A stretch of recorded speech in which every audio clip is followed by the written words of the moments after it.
Alright. Before I get started. Whoa! Before I get started, I something to say. I don't suck. I don't suck. I don't suck. No, just kidding. Y'all listen to WWE originals, you know what that is. But anyway, I do have something to say. So you probably be able to tell in this video that I am tired. There's a whole bunch of things that happened last night. Okay. So I'm not gonna talk about WrestleMania personally. Said I wasn't doing a video, and despite of how it ended, I'm not gonna talk about it. What you can do is Twitter. You can tweet me about it. Get my opinions there. Say, hey Scotty, how you feel about WrestleMania? I'll give you my honest opinions. I would do it without swearing. I will give you an honest opinion. Go on Twitter. Machka King, spelled just like Rusev, Machka King, or type in Scotty Boy Rules with a Z at the end. Ask me there, Twitter. You know what I mean? Tweet at me. Yeah. So last night was admittedly a late night. The show did not get done until about 11:15, even though like the half hour before the main event was all bullshit. It was all ads, and then there was a bunch of ads and stuff, and then there was the pre-tape.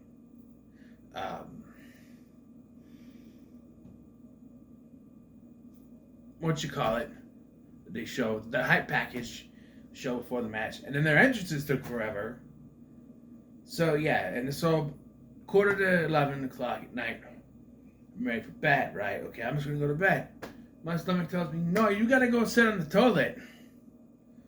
So there I am, sitting on the toilet for 15 minutes till about 11 o'clock. Then my internet decides to go wonky. So that's another 10 minutes. So I probably didn't get to bed till about almost 11:30. No, about 11:15. But I didn't fall asleep. Because I'm not going to search for something on YouTube to watch like I usually do. I just put on Friends on Nick at Night and lay there watching until I fell asleep. I don't know when it was. And then my ass woke up at 4 o'clock this morning. Because I had to, drain the lizard, as you do. But I have a 4 o'clock alarm to wake me up just in case I want to get up then, and a 5 o'clock alarm which you tell you, hey, you have to get up then for work. But at 4 o'clock alarm, I got up, used the toilet, went back in there. Couldn't go back to sleep, so I've been up since 4 o'clock with minimal sleep. So you're going to notice during this video and the other one, I'm doing two videos today, 2 reviews. Both for Beverly Hills Cop movies that I'm going to be kind of tired. Hopefully I'll get better sleep tonight, and I'll be able to do more reviews for you tomorrow. But with that in mind, welcome. My arm just great. Welcome to the official start of Sequel-A-Thon 2. 2, not 4. 2. I've been hinted this for a while. Been wanting to do it. Been trying to get the movies. Even after I had the official stack set up, I looked through my collections in there to try to figure out. Just looking in there, like there has to be. I had it set up, like finalized, and I was like, there has to be more. And I looked. Oh, there's this one, and this one, and this one. So I had to switch some things out. It would probably get pushed. Like I had Dukes that has the beginning in this, and I'm pushing it to Sequel-A-Thon 3 whenever the hell I do that. Which at one point I had the Riddick movies in here, which is why this is still sitting here and I haven't put it back yet. The Cloverfield movies were a part of it, but I decided to do them separately. So, yeah, I was going to do the Karate Kid sequels and the RoboCop sequels, but decided I'm just going to revisit Karate Kid and RoboCop and just do the review series that way. Except for the remakes. Those would be its own marathon.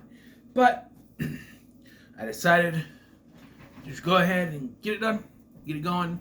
And we are starting off with a sequel to a movie I reviewed recently, a couple weeks ago or so. Back when I did Pick 1082. Maybe it was longer than a couple weeks ago, but Pick 1082. This is Beverly Hills Cop 2. Coming out in the year of my birth, 1987. And it sees Axel Foley return to Beverly Hills from Detroit after Bogomil, Ronnie Cox's character from the first film, is shot, put in a hospital, never seen again in this movie or the franchise, I don't think.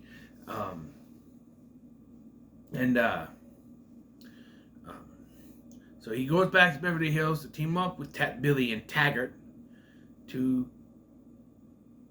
track down those responsible. And what I like is that we not right from the beginning, but almost. We are, all three of these characters are together. It's not separating them. They're together for the entire film. They're friends now. They want to get justice for what happened to Bogomil, and they're trying to figure this out. And we get to learn more about Taggart and Billy's personal lives. Like, for instance, we find out Taggart is on the brink of divorce. He and his wife aren't doing very good. You know, he's trying to maintain a relationship with his kids, all that stuff. And Billy, we get to see Billy's apartment, which leads us to probably the paradox of all paradoxes in this movie. So, when they go into Billy's apartment or house, wherever it was, I don't remember seeing the outside, but they go in there, they're looking around, and they're talking, and Axel has to use his phone, which is in his bedroom, and he has the phone in the bedroom. I did mention watching these old films, it's always interesting to see people go to a payphone. Like there's even Paul Reiser. Paul Reiser was a minor role in the first film, gets an expanded role in this one. I like that.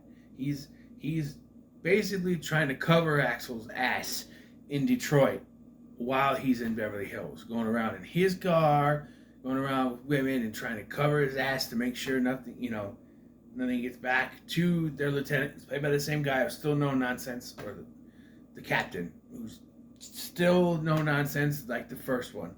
I like the actors. I don't know who the actor is, but I like him. So we get to Billy's place, and Axel asks to use the phone. He goes in, and he goes in there, he looks at the wall. Billy's got a bunch of guns. There's a running catchphrase in this. Jesus, Billy, we gotta talk. I don't know how many times they say it. We gotta talk, boy. On Billy's wall, however, is a poster for the Stallone film Cobra. That's right, Cobra, starring Sylvester Stallone. You're the virus on the cure, something like that. Yeah. But very interestingly, Cobra also stars Brigitte Nielsen, who was married to Stallone at the time, or was getting there. But you know what other movie stars Brigitte Nielsen? Beverly Hills Cop 2. That's right, she is in this movie, and that's probably why the poster is there. Either she's like, hey, I'll be in your movie, you put this poster here, or hey, she's gonna be in the movie, let's put the poster here. So yeah, it's there, and it makes no sense at all. And it's one of those things, those paradox things, like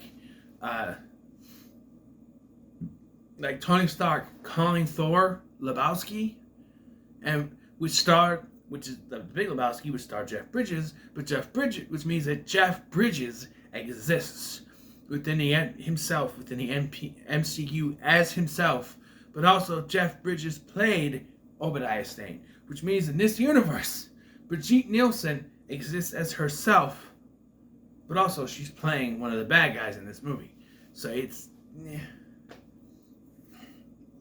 like if Billy walked up to Axel and go, hey, you know what? You look an awful lot like that comedian Eddie Murphy. No, man. He's not as good looking as I am, man. You know what I'm saying? Or, no, he better looking guy than I am. The whole thing. Yeah. And because all three of them are together, I think they have a good camaraderie. They work real well. Billy himself gets to do a little more. He was more reserved in the first one. Now he's just gone out there. He's got guns. I think we're led to believe that his experiences with Axel in the first film have gotten him to going more into being a little more of a loose cannon, having all those guns and stuff. And I love Judge Reinhold in the role. I think he's really good. Ronnie Cox, he's one of those actors that you love to see. Sometimes you love to hate. In the case of like Stargate or RoboCop. But in this film, he has a cameo playing his character, Bogomil. Bogomil. I reversed those letters. Bogomil. And then he's shot. And I thought he died, but apparently he was just in the hospital. I don't know if it was written in the script that way originally, or if they knew Ronnie Cox wasn't able to come back, so they used that as the way for him to get and go there. I don't know. But he's barely in the movie. He's at the beginning, and then that's it. They got this new captain character that is a no-nonsense. He's a kiss ass to the mayor, and he's just like going off.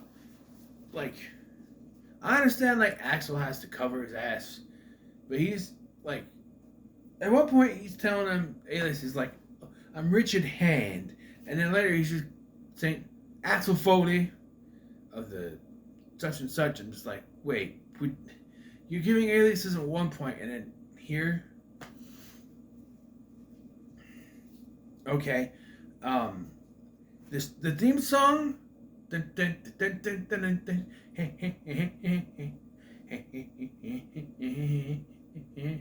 is not as overused as it is in the first film, which is good. They play some other music in this besides just that, like they did in the first film, but yeah, it's toned down. You still hear it throughout the film, but I don't think it's as much. The villains are a mixed bag for me. I mean, you have Brigitte Nielsen, Jorgen Prochnow, and who's the actor? Is it on the back of this? Does it say?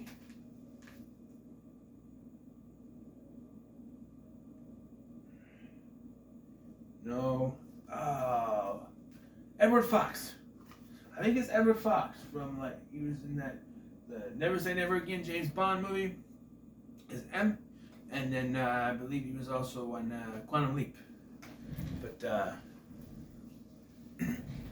yeah, Edward Fox plays Kane, who is sort of a scapegoat for the real villains, which is Jurgen Prochnow and Brigitte Nielsen, who are trying to get away with this.